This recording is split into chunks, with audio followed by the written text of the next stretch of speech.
नमस्कार। घटना चक्र बुक वीडियो के इस शैक्षणिक मंच पर आपका स्वागत है। हमारा उद्देश्य है ज्ञान को सरल, स्पष्ट और सुलभ रूप में आप तक पहुंचाना। आइए आरंभ करते हैं अध्ययन और सफलता की इस यात्रा को। भारत का संविधान ये सिर्फ कोई कानून की किताब नहीं है, ये एक वादा है। और इस वादे के दिल में हैं कुछ ऐसी गारंटियां जो हर नागरिक को एक सम्मानित जिंदगी का भरोसा देती हैं। तो आइए आज इसी की गहराइयों में उतरते हैं।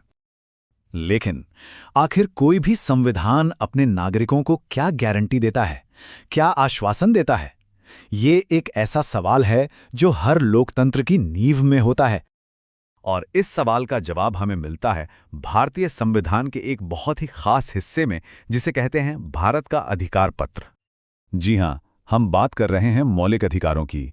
संविधान के भाग 3 में अनुच्छेद 12 से 35 तक ये वो बुनियादी मानवाधिकार हैं जो भारत के हर नागरिक को मिले हुए हैं।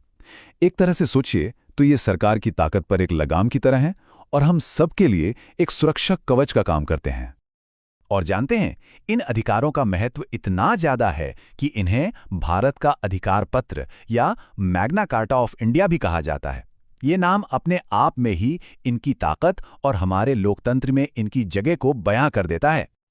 पर यह कोई अचानक से आया हुआ विचार नहीं था। नहीं, इसकी जड़ें तो हमारे आज़ादी के संघर्ष से जुड़ी हैं। 1928 में ही नेहरू रिपोर्ट ने सबसे पहले ये बात रखी थी कि भारत के संविधान में मौलिक अधिकारों को शामिल किया जाना चाहिए। तो सवाल ये है कि आखिर ये अधिकार हैं कौन-कौन से और संविधान ने इन्हें कितनी श्रेणियों में बांटा है। चलिए देखते हैं। तो देखिए, आज के समय में संविधान हमें कुल 6 मौलिक अधिकार देता है। जी हां, सिर्फ 6। लेकिन ये 6 अधिकार ही हैं जो हमारे लोकतंत्र और हमारी आज़ादी की बुनियाद हैं। ये 6 अधिकार हैं। सबसे पहले समानता का अधिकार, फिर आता है स्वतंत्रता का अधिकार, शोषण के विरुद्ध अधिकार और धार्मिक स्वतंत्रता का अधिकार। इसके बाद है संस्कृति और शिक्षा से जुड़े अधिकार और सबसे आखिर में वो अधिकार जो इन सभी अधिकारों की रक्षा की गारंटी देता है, संवैधानिक उपचारों का अधिकार। अब इन सभी अधिकारों को ठीक से समझने के लिए क्यों ना हम सबसे पहले और सबसे बुनियादी अधिकार पे थोड़ा गौर करें, यानी समानता का अधिकार। ये अधिकार जो है, ये अनुच्छेद 14 से लेके 18 तक फैला हुआ है और इसका सीधा सा मतलब ये है कि कानून की नज़र में सब बराबर हैं, कोई छोटा बड़ा नहीं, और हर इंसान के साथ बराबरी का बर्ताव हो। और इस पूरे अधिकार की जो जान है, जो दिल है, वो है अनुच्छेद 14, जो विधि के समक्ष समानता यानी कानून के सामने बराबरी की बात करता है। तो चलिए जरा इसे खोलकर समझते हैं कि इसका असल में मतलब क्या है। अनुच्छेद 14 बहुत साफ साफ कहता है, राज्य भारत के अंदर किसी भी व्यक्ति को विधि के समक्ष समता या विधियों के समान संरक्षण से मना नहीं करेगा। अब यहां जरा ध्यान दीजिए, इस एक लाइन में 2 अलग-अलग लेकिन एक दूसरे से जुड़ी हुई बातें कही गई हैं। अब ये जो 2 बातें हैं ना, यही अनुच्छेद 14 की असली ताकत हैं।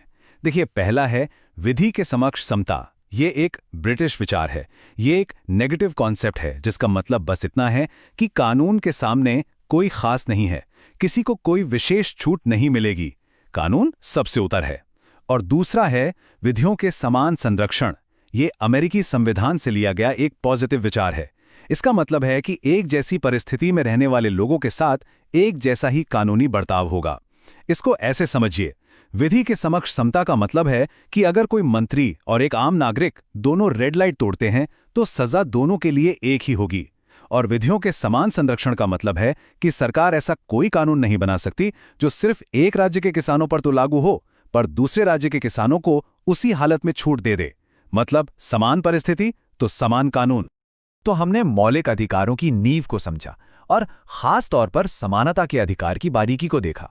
लेकिन यहां एक बहुत जरूरी सवाल खड़ा होता है कि आज के जमाने में इन बुनियादी अधिकारों का हमारे लिए, हमारे समाज के लिए असल में क्या मतलब है। ये एक ऐसा सवाल है जिस पर हम सभी को सोचना चाहिए।